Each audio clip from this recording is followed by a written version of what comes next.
I'm Richard Michael Galecki. I'm Captain, U.S. Navy, retired. It was amazing. We had a tremendous captain who was very, very demanding of his crew members, his officers and the enlisted men. And he wanted to go and get the most out of them. And I happened to be one of the officers chosen for the first sea and anchor detail, for special details up on the bridge. Well, I was a junior officer. I was probably the lowest officer on the totem pole at the particular time. But the captain wanted to go and emphasize the teamwork and build a unit that he could trust. So essentially, all the officers and enlisted men, etc., that worked on the bridge in special evolutions, both in sea and anchor detail, general quarters, etc., were the same group, and were able to go and anticipate each other's actions and how they were going to operate and fight the ship. It was essential.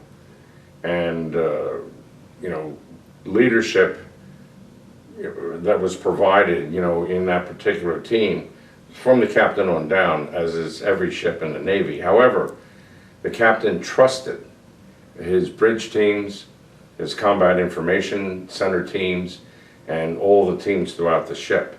During pre-commissioning, all of the members of the crew were trained in bits and pieces of all the departments and all the functions of the ship.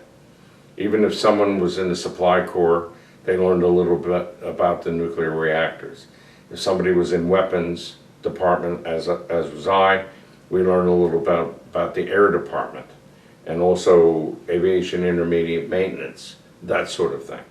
So that everyone on board the ship knew where they fit in the overall scheme of things. There were thousands of us on board the ship, and the captain wanted to be able to trust that he had the best team that he could possibly have to take the ship out to defend the country. The captain was Brian W. Compton, Jr. And not only was he an Annapolis graduate, which is okay, even though I went to Villanova University and received my degree from there, the captain was a decorated pilot, a former squadron commanding officer, winner of the Navy Cross. So this was not a man who, casually, was out there trying to command a ship. He was competent, he was knowledgeable, and he knew what he was doing.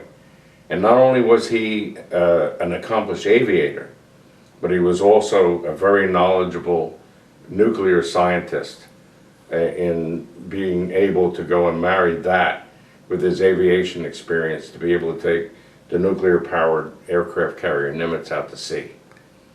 He did have the knowledge.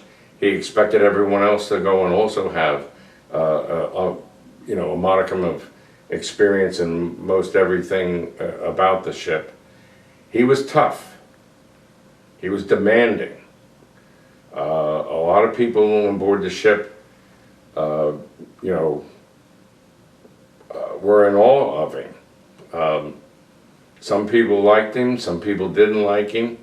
But over the years, and as the years passed away, and as they moved on, and as Captain Compton rose to the admiralcy, there was always a feeling of respect. And we knew that if we went into combat, that was the man that we needed to lead us.